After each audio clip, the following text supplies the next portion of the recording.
watu ambao wanachagua kumtafuta Bwana Yesu.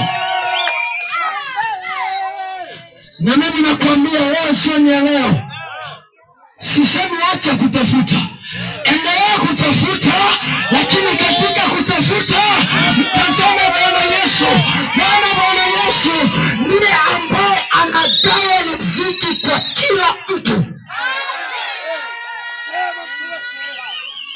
Mwingine akasema kuokoka ni kitu ambacho kinafanya watu kufilisika. Akasema kuokoka ni aina nyingine ya sumaulete.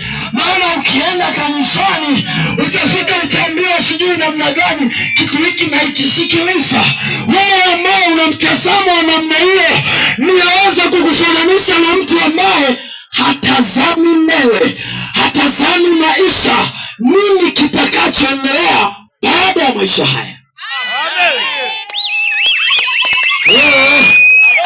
Natamani unielewe hapo ulipo. Natamani unielewe kwa kina. Tumishi wa Bwana, nisomee kitabu cha Luka Mtakatifu sura ya 16 kuanzia mstari wa 19. Nitakwambia basi. Naomba tega sikio lako, sikie vizuri.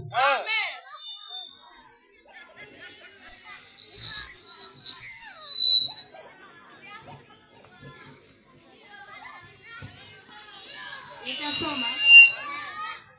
Akasema, palikuwa na mtu mmoja tajiri aliyevaa nguo za rangi ya zambarau na kitani safi, na kula siku zote kwa anasa.